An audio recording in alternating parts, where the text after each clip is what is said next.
coaches want to talk about X's and O's a lot, and there's not a lot of coaches I find, and I think the best do it, who come at sports from this angle. Where did you get that from? Well, so many. I've been so fortunate to, I had great coaches.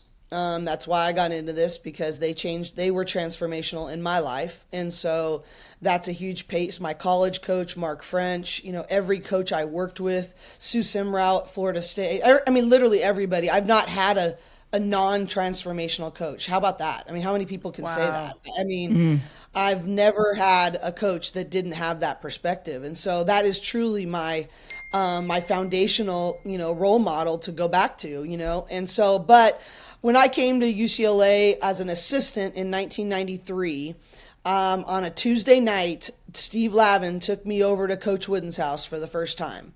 And I was the only woman, and I was with these five men's coaches. And I was in the back, and I walked into his little hallway at his apartment in Encino, and he looked right past the guys and goes, "Who are you?" And I go, Cori. And he goes, "How do you spell that?" And I said, Cori. And he goes, "You come with me." And he walked me into his apartment, and right outside of his den was a little bench that said Cori. He said, "You're the first person I've ever met that spells it like my great granddaughter, Cori." And from that Oh, point on, I tell my mom all the time, if you had spelled it EY, I never would have had that. I mean, it would have been over.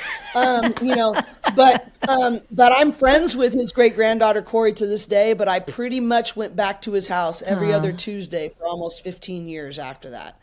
And so he was the wow. ultimate transformational coach. Yeah. Coach Wooden he used to say to me, Corey, you're not coaching people's jump shots, you're coaching people's hearts.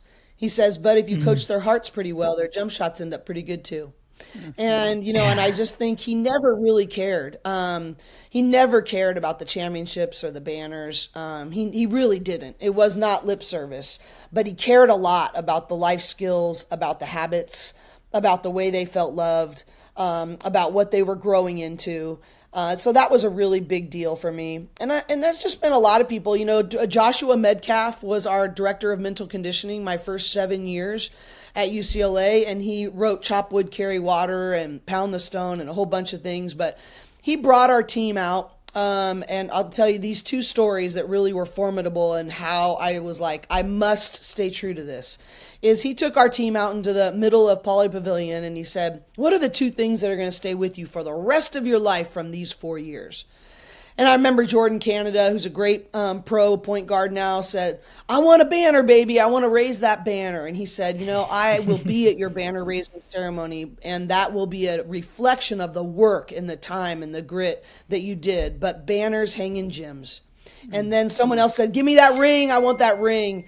And he said that ring will be a symbol of the process that you committed to. And it will be a byproduct, but rings collect dust. And he said the only two things that will stay with you for the rest of your life from these 4 years is who you become and who you impact. Who you become and who you impact. And I just was Mhm. like, I'm like, that wasn't for them. That was for me when he said that. And I was like, that is got to be what I put my time and effort into, and that is what will last. Everything else will fall away, but that is what will last.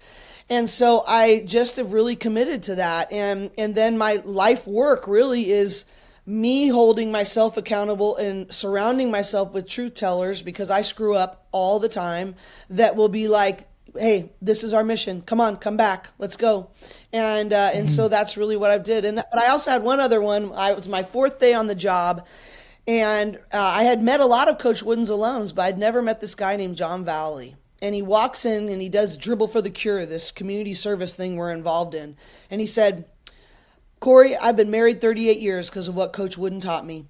I've started three successful businesses because of what Coach Wooden taught me. I've conquered cancer 3 times because of the way Coach Wooden pushed me and cared for me and trained me."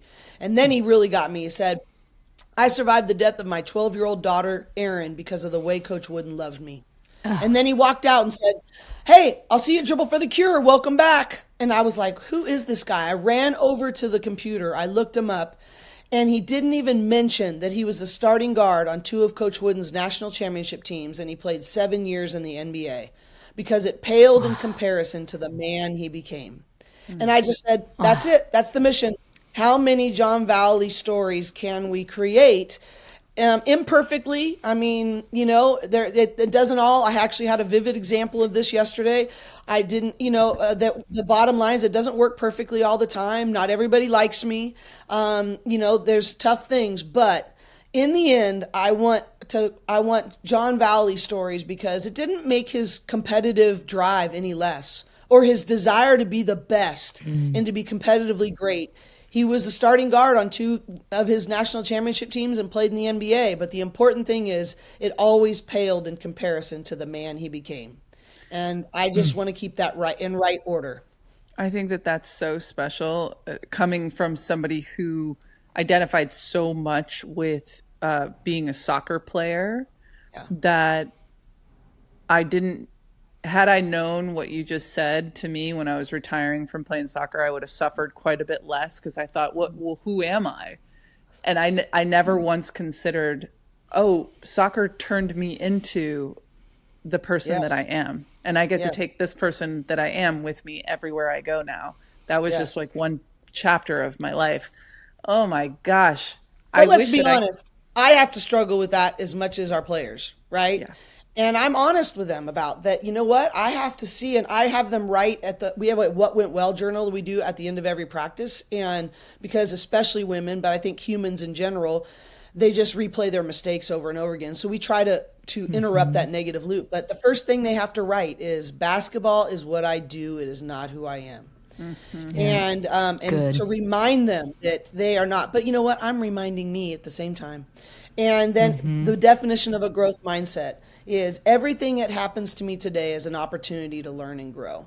And to just remind them that whatever the circumstance, they can turn that into that. And then they have to write 10 to 12 things that went well that day that were under their control.